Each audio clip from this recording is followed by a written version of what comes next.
Hello everyone, welcome to our lecture that is Union and its territories.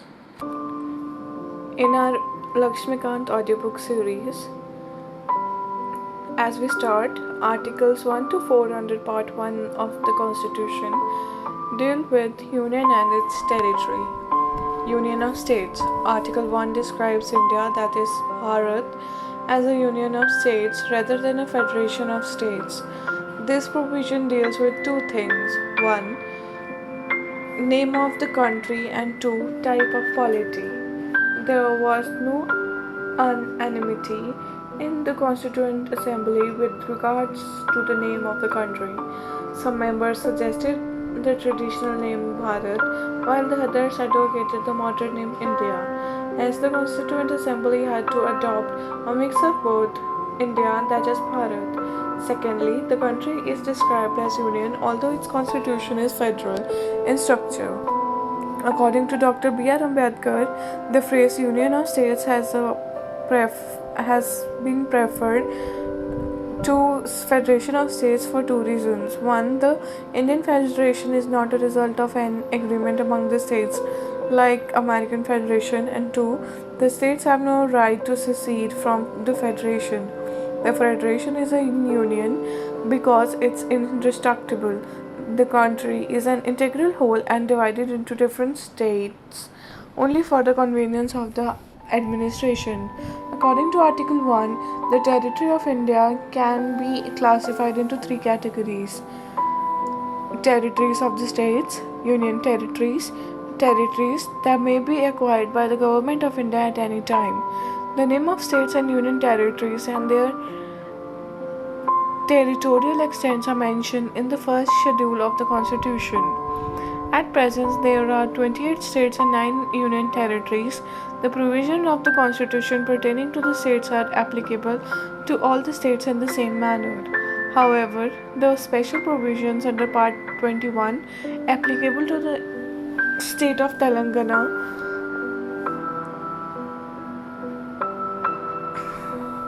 applicable to all the states in the same manner. However, special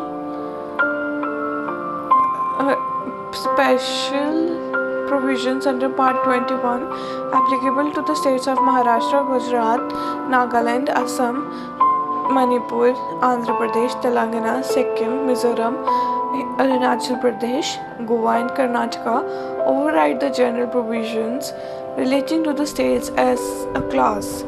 Further, the 5th and the 6th schedules contain separate provisions with respect to the administration of scheduled areas and scheduled tribal areas with the state.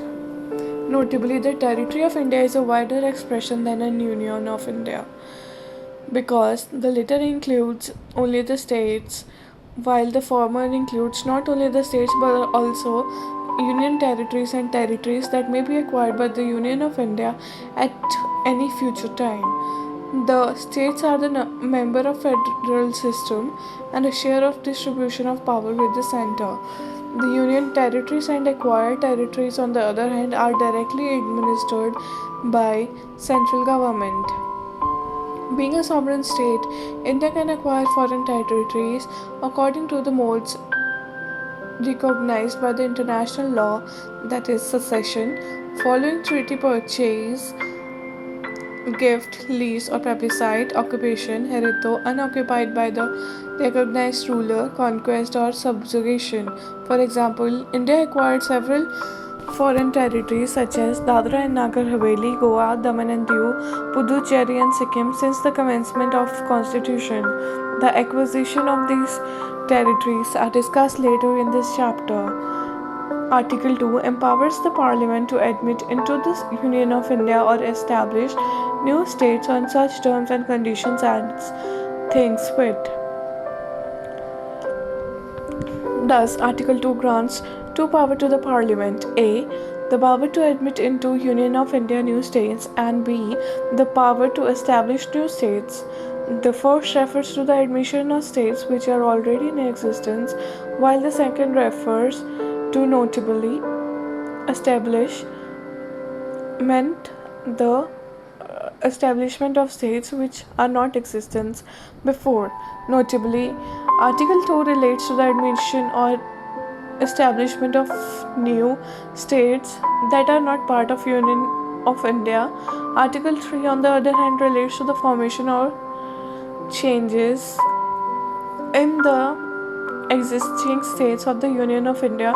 In other words, Article 3 deals with the internal readjustment inter se of the territories of the constituent states of Union of India. Parliament's power to reorganize the state. Article 3 authorizes the Parliament to form a new state by the separation of territory from any state or by uniting two or more states or parts of states by uniting any territory to the part of any state, increase the area of the any state, diminish the area of any state, alter the boundaries of any state, and alter the name of any state. However, Article 3 lays down two conditions in this regard. 1. A bill contemplating the above changes can be introduced in the Parliament only with the prior recommendation of the President. And 2. Before recommending the bill, the President has to refer the same to the state legislature concerned for expressing the views within the specified period. Further, the power of Parliament to form new states includes the power to form a new state or union territory by uniting a part of any state or union territory to any other state or union territory. The President or Parliament is not bound by the view of state legislature and may either accept or reject them, even if the views are received in time. Further, it is not necessary to make fresh reference to the state legislature every time an amendment is made.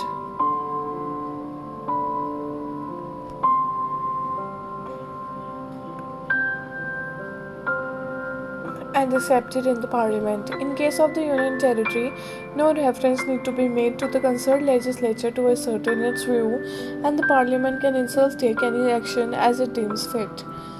It is thus clear that the Constitution authorizes the Parliament to form new states or alter the areas, boundaries, or name of the existing states without the consent. In other words, the Parliament can redraw the political map of India according to its will. Hence, the territorial integrity or continued existence of any state is not guaranteed by the Constitution.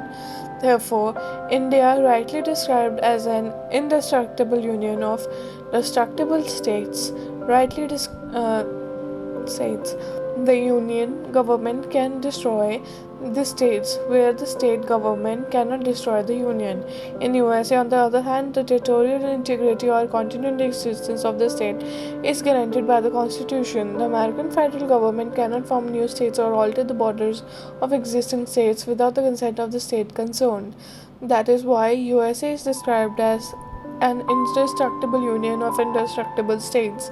Moreover, the Constitution, Article 4 itself declares the law made for admission or establishment of new states under the Article 2 and formation of new states and alteration of areas, boundaries, or names of existing states, Article 3, are not to be considered as amendment of the Constitution under Article 368. This means that such laws can be passed by the simple majority and by the ordinary legislative process.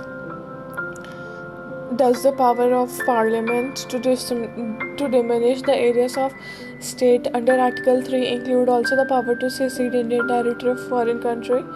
This question came up for examination before the Supreme Court in the reference made by the President in 1960. The decision of the central government to cede part of a territory known as Berubari Union, West Bengal, to Pakistan led to political agitation and controversy and thereby necessitated the presidential reference. The Supreme Court held that the power of Parliament to diminish the area of the state under Article 3 does not cover secession of Indian territory to the foreign country. Hence, Indian territory can be seceded to a foreign state only by amending the Constitution under Article 368. Consequently, the 9th Constitutional Amendment Act 1960 was enacted to transfer the said territory to Pakistan. On the other hand, the Supreme Court in 1969 ruled that settlement of a boundary dispute between India and other country does not require a constitutional amendment. It can be done by executive action as it does not involve secession of union territory to the foreign country. Exchange of territories with Bangladesh. The 100th Constitutional Amendment Act 2015 was enacted to give effect to the acquiring of certain territories by India and transferred certain other territories to Bangladesh in pursuance of the agreement and its protocol entered into between governments of India and Bangladesh.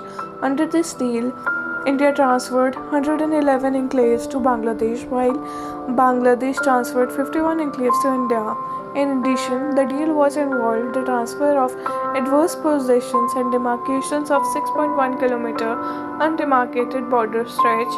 For these three purposes, the amendment modified the provisions relating to the territories of four states: Assam, West Bengal, Meghalaya, and Tripura in the first schedule of the Constitution.